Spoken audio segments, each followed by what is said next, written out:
Hello everybody and welcome back to the channel for some more PGA Tour 2K25, and this is going to be a video similar to the style of one that I did many years ago back in the Golf Club 2, which was kind of actually what kicked off my golf content here on the channel. That is just a sort of general gameplay.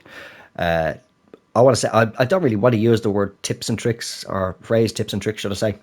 But I suppose it would be the best way to kind of describe it. It's how I personally myself will approach each round, whether it's casual or whether it's a competitive one in the likes of societies, or I am now dipping my toe into the ranked scene. I did mention in a previous video that yeah, I never had any interest in the ranked whatsoever in 2K23, but I thought I'd dip in now and check it out now that there's the ranked tours and such. So, we're just going to play. I'm going to do it in a similar style to what I did years ago on that video back in TGC2, which is we're just going to play through a round. I have picked, as you can see, TPC Summerlin for this video. And as we're going through the round, I'm just going to kind of give you my thought process on each shot as I'm faced with it, and what the conditions are like, and that'll sort of depend on how well attacked that shot, so, and all the thought process. That's right, you get what I mean.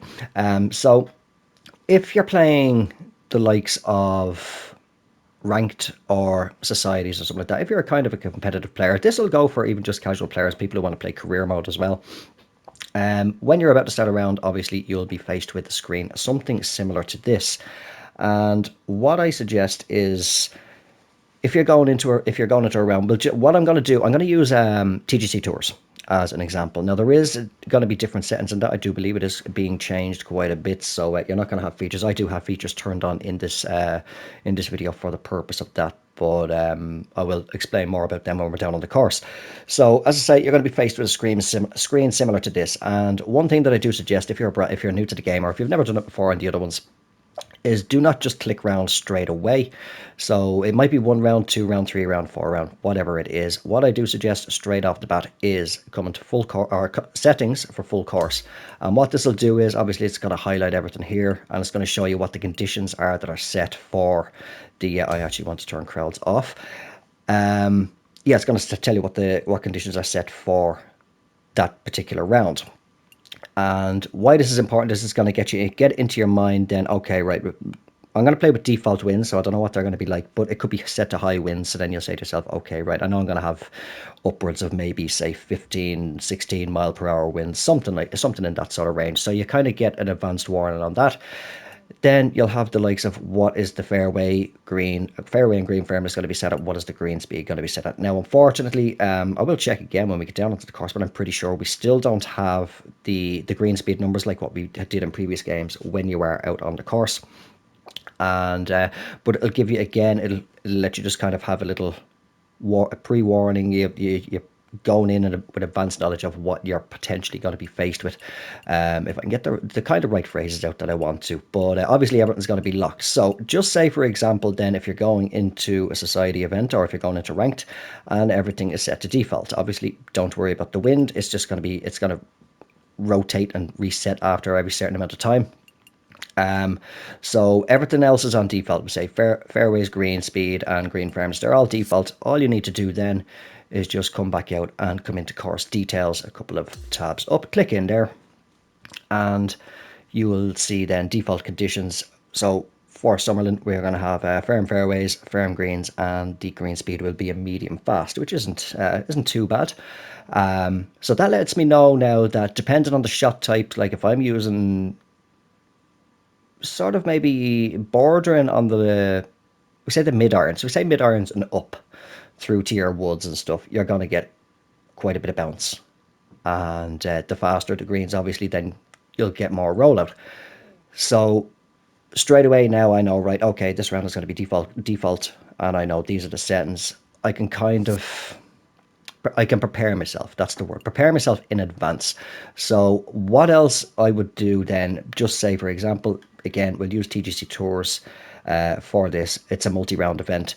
When you get to the end screen, after you finished a round and it clicks to advance, have to double check, but I know in previous games, like, it would just straight away throw you into the second round if you were to click advance, whatever it is, after going through those menus. What I always do is I always, on PlayStation anyway, I press circle and go back. I don't advance, I go back, and it brings me back into the society page, and then I'll click to go into the next round, because if the settings are changed, I want to know in advance. I don't want to be going straight into that second, third, or fourth round and then be caught off guard just because I've got in the mindset of what the previous round played like.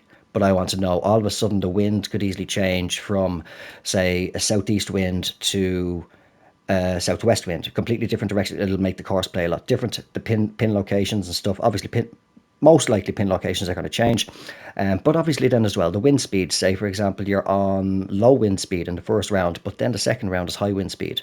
Third round might be medium or back to low or remain at high, if not even very high.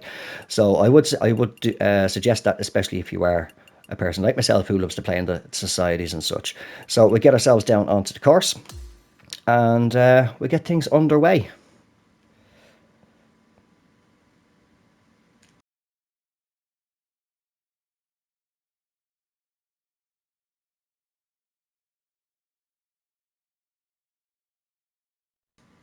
Hello there, my name is John And McCarthy. I forgot to turn John off, so Welcome you to PGA Tour we'll turn him off now. 2K25. Today we're teeing this one I'm up sorry, John. in Only room for one of us here today. Las Vegas. It's Where we go in TPC settings. Summerlin I knew there was is the something I scene. forgot to do Snags some before I birdies started out because there I was today. back in career mode. There we go. And yeah, I need to order a new set of headphones. For some reason, the right headphone on my headset has died, and I'm only hearing everything through the left side. Tried numerous things, gone through numerous devices, and everything is still the same. Right, okay, so we are on the first tee of Summerlin, and we have kind of calm winds, actually 4 miles per hour. So obviously, first thing to do is, which is another thing which is a great option as well, if I press R2, which would be the right trigger on Xbox controller. I don't know if you're playing mouse and keyboard. I don't know what that is, but obviously, yes, another great addition, which I kept on forgetting to mention. We can move ourselves around on the tee box now.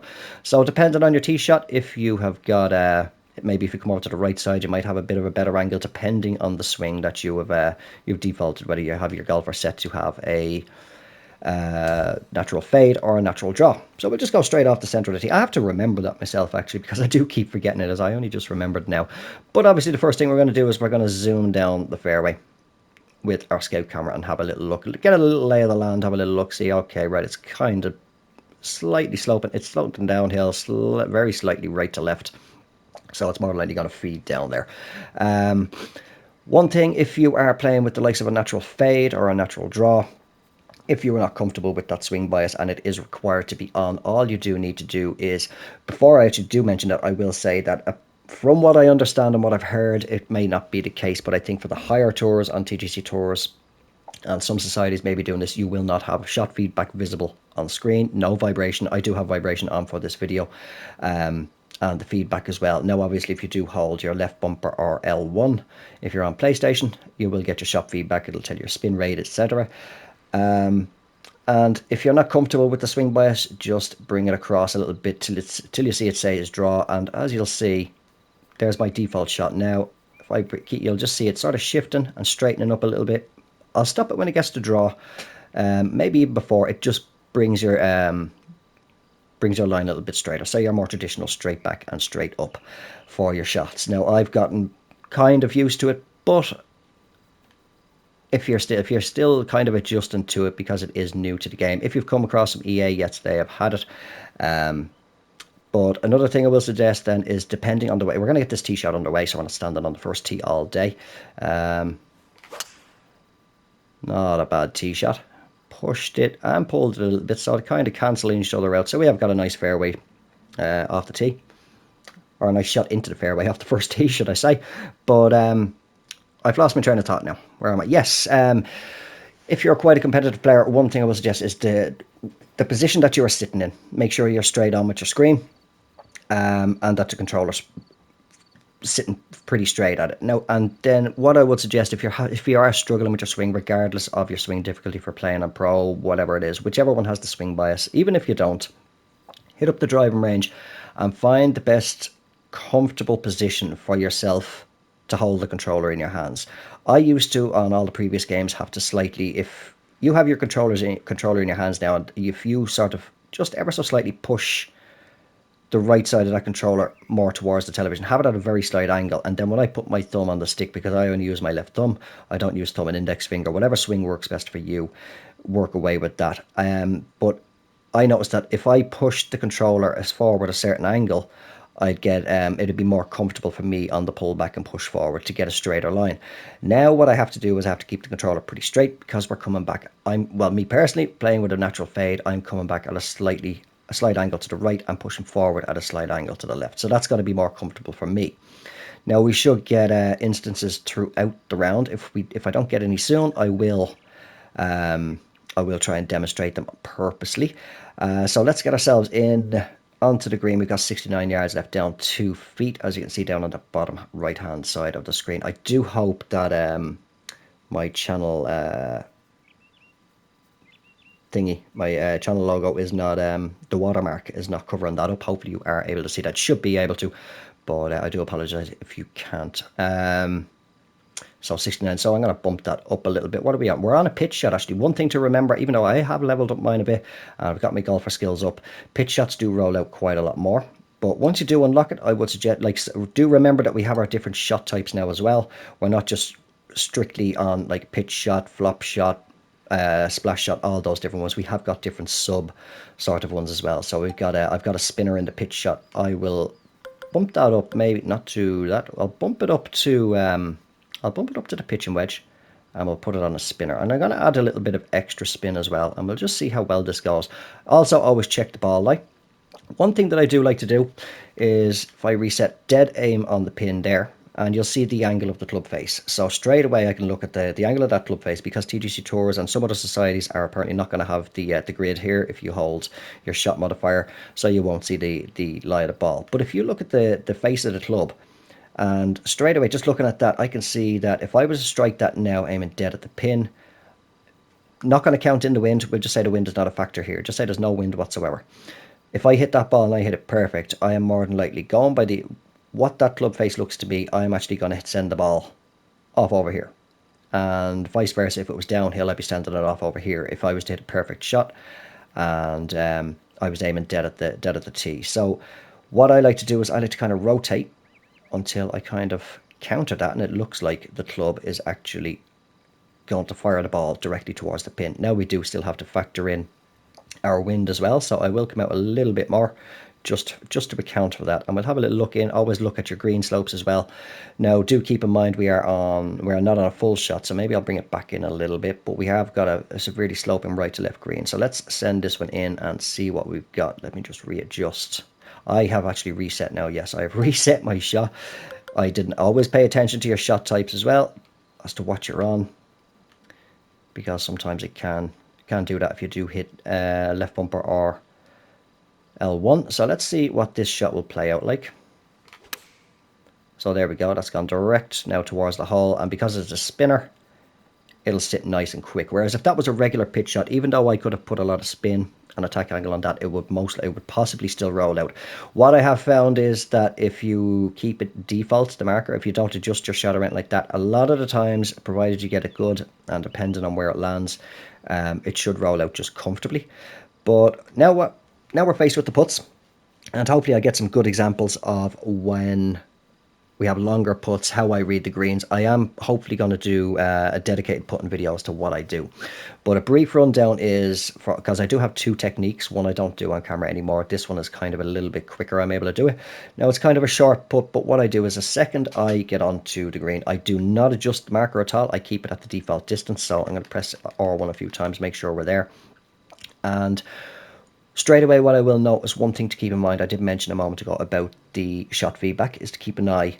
Every single shot, always have a little glance. It doesn't matter if you're on a dead flat surface, just have a little glance just in case, because as well, when the ball lie is different, it may shift. As you can see, it's not very noticeable, but there is a very, very slight angle to, from what I can see now, looking at my monitor, there is a very slight angle to my putt. It's not perfectly straight up and down. There's just a very, very slight degree there. But I will just kind of adjust my controller at a slight angle, push the right side of that controller forward just to make sure. For me, if you're playing draw or something like that, you might need to go the other way. Whatever is going to work best for you. Find that perfect angle. And what I do is I just have a look at the beads. And it's not the best of examples here because this one's only pretty much going to break roughly, probably around about here. So I'll try and find actually a better example, which I can probably take a screenshot then, and I'll do it in I'll do a post commentary part on that. So we've gone to 1 under. Another thing that I will say is if you are playing competitively in societies or ranked, what I like to do myself is I do not look at the leaderboards. I don't look at them before a round starts. I don't look at them during the round when it's popping up between holes. And if it's a multi-round event, I do not look at that leaderboard in between rounds again. Because I find that puts more pressure on me to chase the leader if I want to. If I see that I'm shooting decent, I don't want to know how far I am behind the leader, how far ahead I am. I want to just be able to play comfortably. So yeah, I never look at the leaderboards. One thing that I always said in that other video, and I've always done myself, is play for par. Play for par on every single hole. So I mean, we've got a par 4 here. We had a par 4 on the previous one. Just play for par. We'll get this tee shot down. That's not too bad. Bit of a pull, bit of a push that kind of cancelled each other out. So going pretty much where I was aiming. But yeah, one thing, as I say, is just to play for par on every hole. We've got a par 4. We can get on a 4. We're not losing a shot. We're not dropping down the leaderboard. We're not going to up the leaderboard. We're not going to lose or gain anything like that. And what you will find is the more you do that, the more the birdies will come, because you'll feel more relaxed if you're not putting pressure on yourself to get birdies. It's similar with par 5s. It all depends on the conditions. It's similar to par 5s. You might be able to reach it, but conditions might be saying, no, you're not going for this. And one slight error in your shot, you could be in the drink or off out of bounds, off in the rough, and next thing you know, you're going bogey, double bogey, triple bogey, and that's going to severely affect you. So we have got a ball now, slight downhill and slightly below the feet. We've got a 4 mile per hour wind coming from the right hand side, and we're set up on default with a 50-degree wedge. So it's 127 yards is what my 50-degree is going to go. It's 134 down 7 feet. Now, if you don't know about the elevation changes, for every 3 feet, that's a yard. So I'd keep this at the 7. It's closer to the 6, so I'd take 2 yards off that. Obviously, divide 6 by 2. You're gonna get 3. So 3 feet in a yard. So I'll take 2 off that and say that it's playing roughly 132 yards to the pin rather than 134.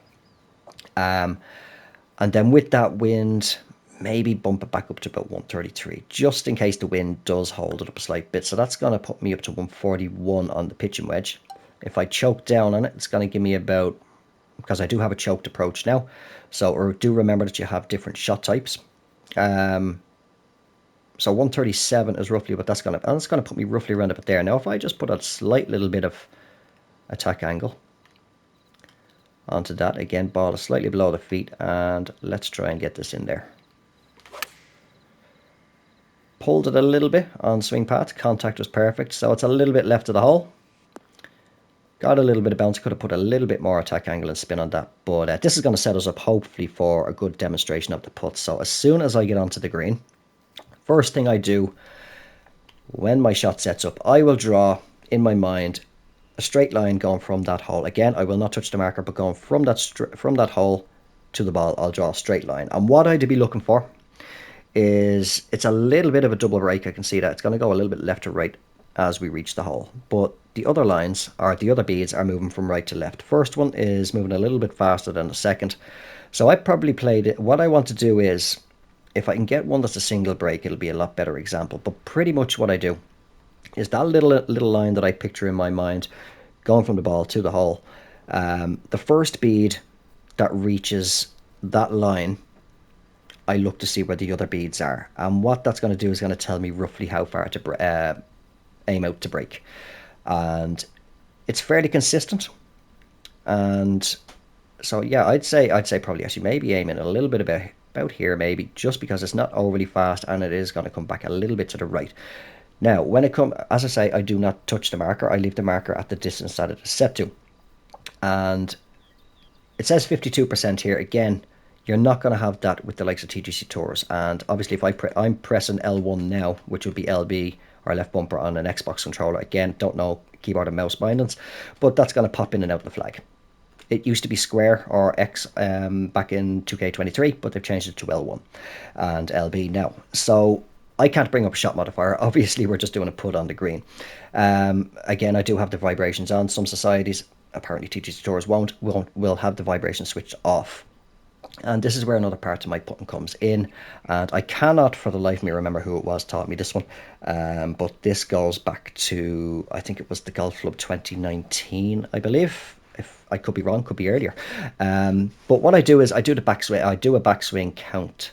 So down the bottom right, you will see it is 14 feet to the pin, down 2 inches. I'm not going to worry about the elevation change because it's only a couple of inches. That's it. So we've got 14 feet. What I want to do is I want to go, and if you watch the feedback here now as I do the count, we'll see if it kind of works out. I kind of go 1, 1, 1, and then I want to be pushing just pretty much as I'm saying 1. So we go 1, pop it, a little bit of an underswing, but it had enough. We were down there, and it kind of gives you the weight. So say hopefully we get another example. I'll try and set ourselves up for a bit of a longer putt, maybe with a bit more elevation change. But just say, for example, if you had a 30-foot putt and it was up 1 foot, so there's 12 inches in a foot, I'd kind of tend to add on a little bit extra rather than the 12. Now, if it's downhill, I'd take off the 12, maybe just 11. It's a little bit confusing to say it without demonstrating it, but we'll get ourselves down the fairway again, hopefully. That is a good strike. But yeah, just say, for example, if it's an uphill putt by a foot, I'd add on more 18. So obviously, again, I say there's 12 inches in a foot, 3 feet per yard. So if it's up 1 foot, I want to add on 12 and then an extra 6 just to make sure.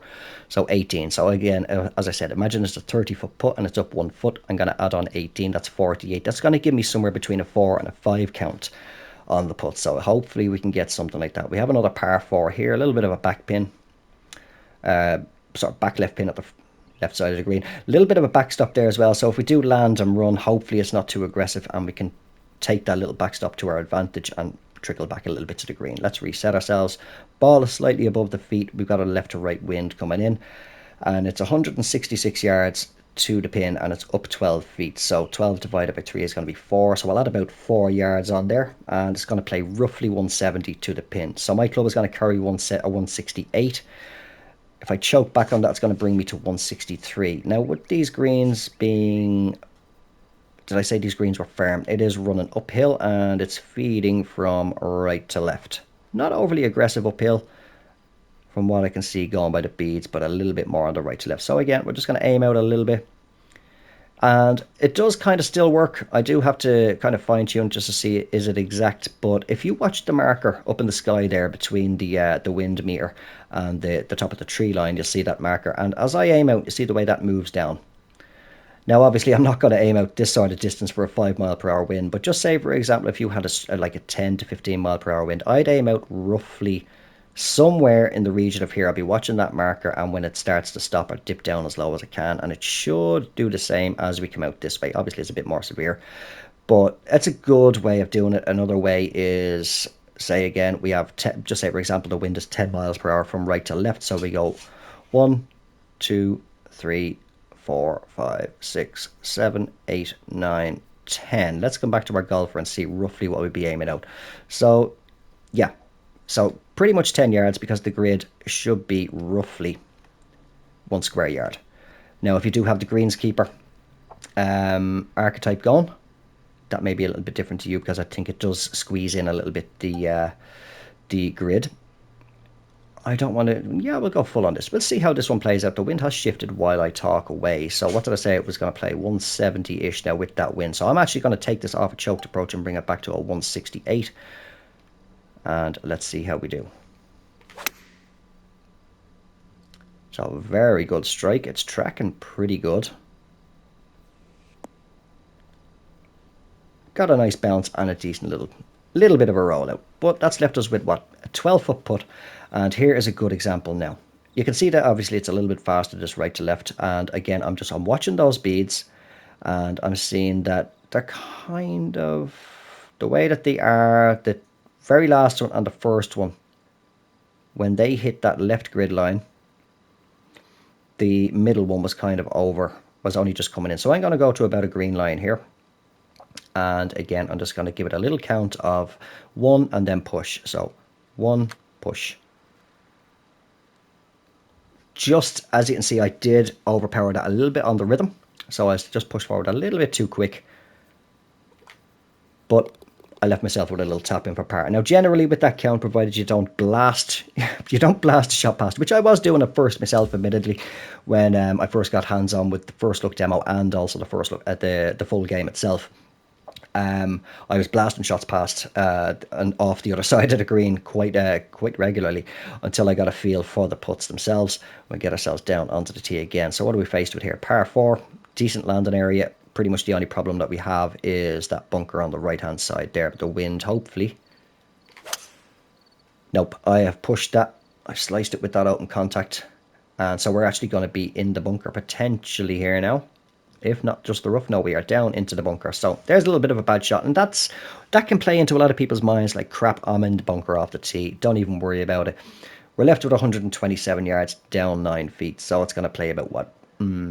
Take 3 yards off that. Is going to be about 124 to the pin. Now, obviously, we've only got a 90% lie. It's more than likely not going to show you that lie percentage in some societies or TGC tours. My phone keeps on vibrating in my pocket. I do not know why. So you do need to kind of get a feel for that as well. So what did I say? 124, and 50 degree is going to carry about 127. So let's see how that'll play. Even with this little bit of wind, obviously I could go up a little bit on the attack angle and the spin. Just give it an extra yard or two. And then let's have a little look at our ball lie. It might be difficult for you to see watching the video, but I can see that it is slightly below the feet. So I'm going to come out I'm going to bring it out about 2 squares here, about 2 yards worth, something like that, and see, although I don't think the wind is going to affect it that much, so I'll bring it back in a little bit. And let's just see if a full 50 degree wedge will get us in there out of this bunker with 90% lie. A little bit extra power, perfect rhythm, so we should touch down nicely on the green, should take a decent little hop. We're on the green, left ourselves at a little bit of a medium range challenge put with a double break as well. But we have gotten ourselves out, just about kept it on the green. As you can see, just below my golfer's feet there, it is starting to slope off a little bit of a false front. But we now do still have a birdie opportunity.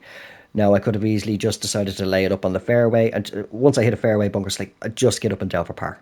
As I did say earlier in the video, that should be one of your main mindsets, is just play for par on each hole.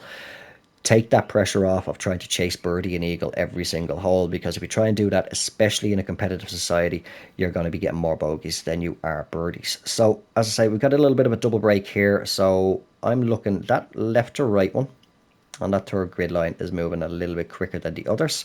So I'd probably just go a little bit out here. Allow it to come back to the left, and then let that left to right part bring it back a bit to the right, and then just before the hole we have that right to left. So we've got 17 feet up 3 inches. So we're up to 3 inches, I'd add on an extra one rounded to 4. We call it 21 feet is what it's going to play. That should be roughly what that marker is sitting at now, is about 21 feet. So I'm going to give about a 2 count on this. So we go 1, 2, pop. There we go. Close club face a little bit and a little bit of a pull, but I got perfect rhythm, perfect transition, and just crept it in there nicely. But I didn't stress myself. If I had missed that, I've still got a little tap in for par. But what I was trying to say a moment ago is that if you get that count, once you get a feel for that count on the putts, which will come in quite handy for any rounds or society events you're playing where there's no vibration, there's no shot feedback, you get used to that count. And once you get it right, generally you should not, if you do miss the hole, you should not go past the hole by too much. 6 to 8 feet maybe at most, depending on how severe the slope is if it's heading downhill. So now we're faced with a par 3. Par 3s, they're the ones that usually kill me in rounds. Apart from par 5s, I always screw up on a par. It's something mental with me. I don't know what it is. It's a little mental thing that par 5, I know I'm gonna mess something up, but more often than not I do. But so this par 3, which that's where everybody wants to get the birdies. Again, just play for par. It's 180 yards to the pin. It's down 12 feet. So we're going to say it's playing about roughly 186. Or sorry, not 186. That's uphill. If we're going downhill, it's going to be about 176. Is roughly what that's playing. Now we have got that 5 mile per hour wind in our face, which is going to bump it up to about 181. So this 7 iron Flat 7-iron should, in theory, be good. Again, we have got a little bit of slope, so if it runs, hopefully you can just turn and come back a little bit. We're going to push out a little bit because the wind is slightly angled. I'm going to see here. Bear with me 2 minutes. Here's the ice cream van. Always bloody happens. I was just I just unmuted my mic side. I think he stopped his little jingle. So yeah, if you go down to the woods today, I'm going to end up shanking a shot off into the bloody woods here now if he doesn't stop. I'm just going to carry on because he's sitting there now. There we go. Now he's cut it off. So I do apologise for that.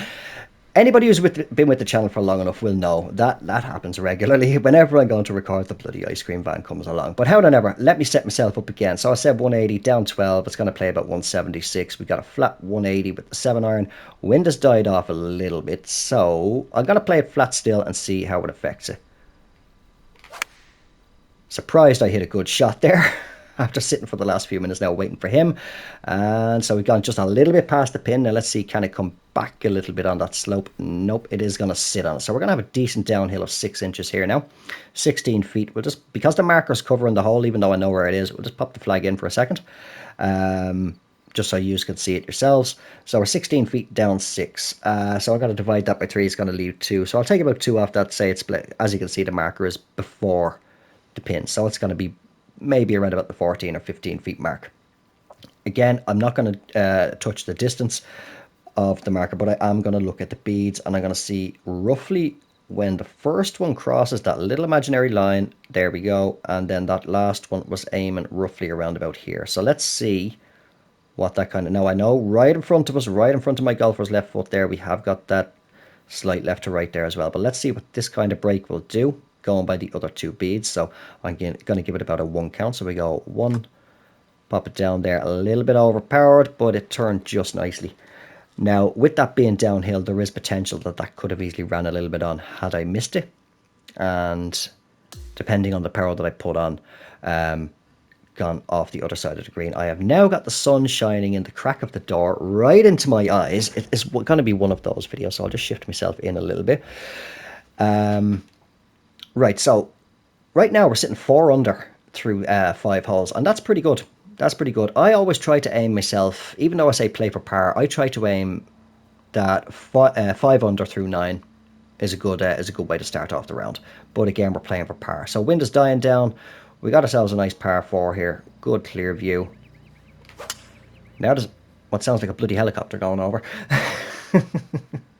I have pushed that over to the right hand side, but thankfully the fairway is going to bring us, or is going to hold the ball there. It does kind of just filter its way back in. All right, so we've got slide above the feet with the shot. It set us up on a 50-degree wedge. Again, 127 yards. I was about to say degrees. It is going to be 122 yards up 14 feet to the pin. So if we round that 14 feet up to 15, because it's easier to divide the 15 by 3, that's going to be 5. Add 5 on because we're uphill. So it is actually going to play about 127 yards to the pin. To be honest, with the wind, I'm not really too worried about it. So if I push that out to full 100%, and if I choke back myself now on this shot, it's going to give me about 123. So I should now not have to adjust that at all. We'll just aim slightly to the left, just in case the wind does want to affect the flight of the ball. We'll send it in there, a little bit extra power with that rhythm. Turns it nicely. And we knock it inside 6 feet. Again, I'm just taking a look at my shot feedback each time as well. And getting myself set up, just making sure I have everything in check. We'll just tap that on in there. Ooh, it's a little bit wider. I did overpower that. Actually, I did see the rhythm was just in the red before it went off the screen. But I'm setting myself up. Pretty much the final thing that I will always do, I won't look at the wind first. Because, again, while I was talking there a few holes ago, I did mention it. On that par 3, the wind did die down a bit. It could be easily the other case where it might shift its angle and increase as well. It might gust up a little bit. So I always double check the wind. I'll check it straight away, but it'll always be the last thing that I check just before I take a shot as well, just in case it has shifted and I do need to readjust, depending on how long I take to set up. So we've got a par 4 here now, and we've got quite a few hazards in the way. 3 fairway bunkers immediately that we could easily spell trouble for us. I'm not really too worried about those 2 fairway bunkers there in front of the green, because the fact I'm not going to take it over the trees. But we have got potential for this one, and that one up in front of us there. So another thing as well is you don't feel like you need to take driver just because it's a par 4.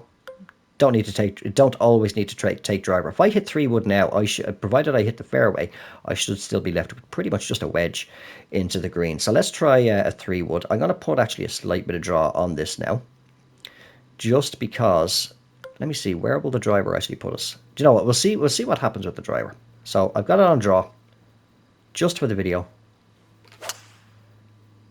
Now again, I pulled it and I pushed it. They've cancelled each other out because they're fairly similar. But there we go. I've gone to put myself in trouble with a little bit of an errant shot there and taking the driver. Whereas I could have easily, again, just aimed out a little bit more, taking the 3 wood, got it onto the fairway and left myself with a wedge into the green. But we're in the bunker. A lot of people now are going to say, that's it, that's this hole ruined. I'm stuck in the bunker. Don't even worry about it. Again, we're playing for par. This is only our second shot. So 99 yards, up at 13. We'll round that back to 12. Always round the number to the whatever it's closest to, that's easiest to divide by 3. So round it back to 12 and divide it by 3, it's going to be about 4. So we'll say it's playing about 103 yards to the pin. The approach shot with my 60 degree is going to go 101. So if I pop it up to 111, choke back on it a little bit. As you can see as well, look at the lie percentage as on a full approach shot with the 56 degree wedge. If I press right then to go to a choke shot, it's gonna give a little bit more value, so 87 to 89, depending on the shot type, the club that you're using, that is going to change. So always make sure to check that as well. A little bit of an angle to wind now. So if we're getting an 87 to 89% potential strike out of this ball, that should get us to at least the front of the green, in front of the pin. Should be able to carry that bunker. Let's have a little look at the ball lie. It's severely above the feet. So we're going to adjust a little bit to where I see that marker floating and where my club face looks like it's going to go. Again, we got the wind. I'll bring it back a little bit and strike it on out. And there we go. We carried the bunker, we've hit the fairway, and we've kicked ourselves onto the green. And because it's a wedge, it's going to sit relatively quick. A little bit of rollout, but again, we're inside 10 feet. I always say that inside 10 feet is a great approach. Perfect approach. Anything inside 10 feet, 10 to 20 feet, decent approach. Anything outside there, you've got a little bit of work to do then. You still have got a little bit of work to do, to be fair, with any putt. I have missed already quite a lot of 3 and 4 foot putts, just taking them a little bit too quick. So we'll just reset this 7 feet down 2. Beads are moving fairly quick, but there, that last one, where that was a moment ago, and then the one right at the ball, that's telling me I need to aim roughly about halfway out. 1, give it a little 1 count. There we go, crept it in that right side. And we've now moved ourselves to 6 under par through 7 holes. So we haven't dropped a shot yet, so touch wood, we don't drop any. But on hole number 8, it's another par 3. Straight away I can see there's a few bunkers off to the right side of the green and one protecting the back. We've got a 5 mile per hour tailwind. 218 yards to the pin, down 19 feet. So if we roll that back to 18, divided by 3, that's going to be 6. So it's going to play roughly about 212 to the pin. That's without the wind. So if we count in the wind now, it's dropped back to 4, 212. Going to play roughly around about 207, 208 to the pin. So if I bring that back to a 5 iron, that should allow us to get onto the green, maybe just to get a little bit extra attack angle and spin on there. Count for the wind. And there you go. I've hit an open shot now. So I've sliced it off a bit to the right. We are going to miss the green and we're going to kick down. No, we're going to actually stay in the rough. But again, it's not over. We're playing for par as long as I get up and down. Now, chip shots, here we go. So we have our different chip shot styles. We have our regular chip. I've got the thigh spinner then, which you will get with the Clubhouse Season Pass for free. Don't worry about if you cannot get the transition stuff and all that, the extra ones, if you don't have the premium pass. Once you have the base shot, you should be perfectly fine. If you just get a feel for that on the practice facility. And if you find that you're pulling or pushing any shots whatsoever, whether it's your tee shots or any approach shots, stuff like that, just find a good angle or a good way to, like, if you're constantly pulling the shots a certain amount, aim out accordingly for that. I was terrible for always pulling all my chip shots, so we'll see actually what my chip shot is going to be like now. But we have a decent lie here in the heavy rough, 91 to 93%, so I'll pump it up a little bit to here, but I am going to give it a lot of spin and attack angle because I don't want it to run out too far, which it probably still will. So let's see, I'm going to give this about that there. So didn't actually run out too far. Always treat, what I do is I like to try and treat my putts. Again, this goes back to at the start of the round, getting the advanced knowledge of what you're going to be faced with, how firm and fast the greens are. I like to allow for my putts when they bounce and they start to roll. Think of it as a putt after that because the ball is still going to be traveling. So, say it takes that little 1-2 hop. After that little second hop, it's going to be rolling. So try and picture in your mind where the ball is going. Where you want that ball to land, and once it starts rolling, say, okay, we're going to treat it as a putt from there. What way is the green breaking towards the hole, and try and treat it like that. So this roughly to me looks like it's going to be about another half break. When I say half break, I mean halfway between the hole and this first line. So if you ever see me play in a video and I'm playing around and I say it's about half out, that's what I mean. If it's about one out, I'm talking about to the first green line, 1.5 to 2.5, and so on and so forth, depending on how severe it is. So we'll reset ourselves. We're going to put it out about half again. I'm not touching the Oh yeah, that is another thing that I meant to say. So say for example I've messed around with sticking them off over here. Again, just press R1 or left bumper. Bang, you reset what the game defaulted you on when you first got onto any shot, whether on or off the green. You will always default back to what the game gave you if you press R1 or the left bumper. Again, if you're playing mouse and keyboard, I do not know those key bindings, unfortunately. But if we go out about to there and I give it a little bit of a 1 count, so 1, and there we go. So we had a little bit of a bad tee shot there. I did push it with the open club face on the contact. We ended up just off the green in the rough. But I didn't panic. I said to myself, I can still get up and down for par. I'm not going to lose out on the score, and I'm not going to gain anything. It's a par hole. Wind has completely died down. Only hazard that we have to worry about here on the 9th to finish off the front is that bunker there on the left. I don't really worry too much about the rough. Pulled it slightly, a little bit of an underswing, but we got a little bit of extra power on the rhythm. Nicely down the centre of the fairway. And again, I'm just going to have a quick look. The first thing I'll do is I'll just quickly glance over at the shot feedback, just make sure that it's at the same angle, that it hasn't shifted on the axis, and which is going to make me severely mess up the shot. Now, this is prime example of risk reward. We got a par 5, wind is fairly calm. It's in a little bit of a tricky location, centre of the green. Big bunker right in front of us, another bunker over here, and then another bunker here. We don't really need to worry about this bunker, but conditions depending, weigh up your risk reward. Like potentially we could easily have water over here, or we can have water along here at the front. If you're anything like me, you're going to be drawn to the water. It's like I'm magnetized. Pretty much if there's water in play, unless I feel very, very confident in a round, I'm not going to try and go for it. We have got a decent conditions now. Wind has completely died down. Ball is slightly below the feet.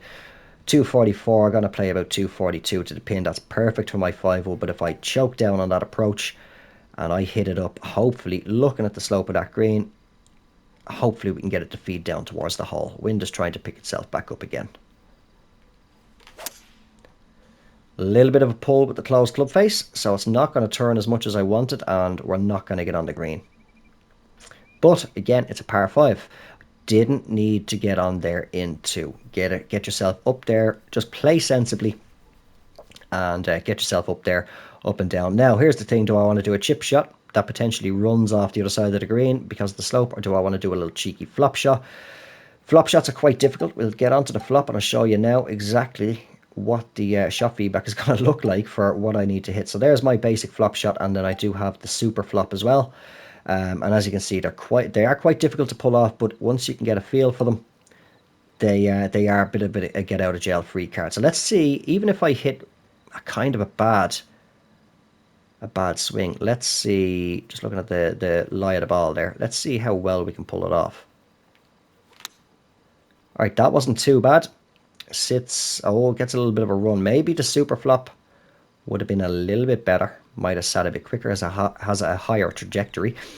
So we've left ourselves still with a birdie putt, but again we can 2-putt par. Again, the only thing is par 5s, if you get a par on them, it does feel like a drop shot. We got a little bit of a double break again, slightly to the right and then back to the left. So it's more, to be honest, I think I would just push this maybe what would be equivalent of just left of the pin. And then I'm going to give this round of 4. Give it about a 2 count. It's 15 up 3, so call it add on 4 instead of 3. So it's going to be about 19. So about a 2 count. So 1, 2, pushing on the 2, a little bit extra power, and there we go. we are into the hole. So we still managed to get that birdie. Didn't need to pressure myself. I knew obviously if I had it gone into a bunker, yeah, fair enough, it is a hazard, but I know I'm not going to drop a shot. Whereas if that was water, definitely I'm laying up all day. I'm just finding a sensible place to get the ball to and then pitch or flop it onto the green, get myself up, give myself the best chance to get away with birdie, but still have the mindset that I am playing only for par. So hole number 10, starting off the back nine. Let's try and speed this up a little bit because I don't know how long I'm recording for. I'm meant to set a timer. So you get the general idea. That's pretty much what I do every single hole, every single round. We'll speed up these shots now. We'll get ourselves on. So now we should have a fairly easy approach shot in here. 65 feet down one, so we'll keep it at the same distance, 65. Let's see what this pitch shot goes like now. I'm not going to touch this, so I'll just show you now. I'll change it up through the clubs, through the shot types. I'm going to press R1 now. Bang, back to a pitch shot. 60-degree wedge set for 55 yards. 65 to the pin. Let's see, without me adjusting this, just adjust the aim slightly. Let's take a full shot. And let's see how this goes, because pitch shots used to check up fairly quick, and especially when you added spin to them, gets a nice good rollout. So once you know you've got a decent run, out on the green, maybe add spin, but just do keep in mind that spin shots do not check up as quick as what they used to. So again, with this putt, I'm looking at the beads, and that's telling me once a couple of the beads hit the either the left line or the little imaginary line I draw between the hole and the ball, it's telling me about halfway out. So roughly around about there. And then we go one, pop it down. Just a little bit too far out, a little bit of overpower, but again, we just give it a little tap in for par. I wasn't stressing myself. If it's a par, it's a par. I'm not dropping a shot. I didn't gain a shot, but I didn't drop a shot either. So we've remained at 7 under through 10 holes for now. On to 11. It's under a par 4. Again, looking at our hazards, shouldn't be worrying too much about this bunker. It's these two bunkers over here that I want to focus on, and the slight where the fairway starts to bottleneck. It's fairly level. So let's just get ourselves down there. Slight bit of a push with the open face on the contact. A little bit extra power, a little bit underswung as well, but it's kept us nicely in the fairway. Decent shot off the tee. Good swing path on it too. So 119 yards again. It's only up a foot. Not too worried. I'm just going to leave that as is. So it's playing 119 to the pin. My 56 degree goes 111. If I bump it up to the 50 degree, now if I give it the choke shot, about 123, I can give it a little bit of spin. Maybe put it back up a little bit. But with that wind, if I aim over here a little bit, hopefully, if this goes well, if it does carry on a little bit, we can use that slope to our advantage. Alright, so bit of a push and open contact as well. So it's gone over to the right, kind of bounce onto the slope. And then we'll speed it up, just feed itself down level with the hole. So we got a pin high, should be around about 10 feet, no more. Bang on 10 feet, a little bit of a double break. We are sitting right on the edge of a break where it is wanting to go to the left and then come back to the right. So I think I'm going to see what happens now if we play this straight at the hole. So one. Will it turn back? It will. So yeah, I will try and get out a dedicated putting video for how I put the different techniques that I use. This is the one that you will generally tend to see me use in videos because it is a little bit quicker for me to do. There wasn't a very long and drawn out one people do know of that I used to use years ago back in the Golf Club 2 in 2019. But it's not. It is possible to do, but I find it too cumbersome or something like that. Too much to do. It's too awkward. So we have a par 4 anyway for the 12th hole. We've got two hazards to the left. We got the two bunkers. Don't need to worry about this one. We should comfortably carry that. But we have got this one here. But we've also got water on the right side there. We don't want to carry too far out. Now the wind is calm, so that should allow us to take the driver. I'll just aim it slightly left. Playing with that natural fade, let it turn back. I did have a bit of a closed club face there. Perfect swing path, but we should just about be on the fairway. So I say, just keep in mind of all your conditions. Have a look around all your hazards. Ball, again, slightly below the feet. We've got 110 yards to the pin, no elevation change. My club is going to take me 111 yards. Now, if I choke down on that, it's going to get 108 with that 1 mile per hour wind. This should be absolutely perfect. Ooh, pushed it and a closed club face. This one is wet. There you go. I rushed that one a little bit more than what I could do if I was playing competitively. So now we have our drop shot. Do I want to go back on the line? I can't take a lateral drop. Can I take a lateral drop? Oh, it's going to let me take a lateral drop here. So I'm going to be cheeky. If the game lets me do it, I'm going to pop it there, take myself a little chip shot onto the green. So unfortunately, unless I can get this put in, we are going to take a bogey onto the scorecard. Unfortunately, will it turn? Will it turn? Very close. But you see the way where the marker was, I knew, right, that's where the ball's going to touch down. From that point, I'm treating it as if it's a putt. And have a look at the break. Have a look at those beads after that. So unfortunately, we did get ourselves a bogey on the scorecard. I say, no matter how well you're playing, no matter how good you are, you're going to get bogeys regardless. But it's about keeping as many of them off the scorecard as you can and get as many birdies on the scorecard as you can. I'm not going to... that's another thing as well. Is don't get into the mindset, if you do get one or two bogeys in a row, don't let that get in your head and play in your mind for the rest of the round, because that is going to lead to more bogeys, double bogeys, triple bogeys, and so on. And before you know it, you're 20 over par. Do not let any bogeys or anything, or any little hiccups in a round or a hole get in your head and play on your mind. So 2 hazards off this tee for this par 5, the left and right fairway bunkers here. Not going to worry about this one back here. We will comfortably carry that, and I'm not too worried about this one over here that's behind the tree now. We won't get near that. So if I give this a little bit of draw again, I'm not going to overly draw. I'm going to keep it fairly straight for what's comfortable for me on that thumbstick. And thankfully I did, because I did pull it a bit and I did give it an open club face, but we are nicely into the fairway. I did lose a little bit of power off that, a little bit of carry. Do keep that in mind as well, that as you do this, the more draw and the more fade you add on, you are going to lose yardage as well. You're not going to get the same yardage. So my 3-wood now carries 256 if I hit it perfect without adjusting it. But if I add on draw, you're talking I'm going to lose anywhere at least 10-15 yards carry off that. So do keep that in mind. Again, though, it's par 5, 3-wood. I could take driver off the deck and be cheeky. Again, we don't really have much in the way. We have got hazards. We have got the waste area behind the hole, and we've got that one greenside bunker. We have the one here on the fairway, just the bottom of the screen there. So I'm going to be a little bit reckless on this. I can afford to be a little bit reckless because there's not much in the way of risk. But we have got a good chance of reward here. So let's take that off the deck. I have, obviously, as you can see, unlocked the shot type. So it's going to come down, carries about 265, gets onto the green. Is it going to hold the green? That is the question. It filters its way back around, and that is a beautiful shot. Again, if there was any form of water in play there, I would not have done that. I would have just taken the wood down, and if it managed to trickle itself onto the edge of the green, I would have been happy there. But otherwise, I'm not going to play stupid if there's any water. I knew there wasn't too much risk with it just being a waste area and bunkers. I'm not going to drop a shot and screw myself over. So here we have a little bit of a firmer, or a little bit of a faster break. It's 20 feet up 1 inch, not really much. It's kind of, as you can see with the beads, it's kind of going slightly downhill and then back uphill. So the hole is level with the ball.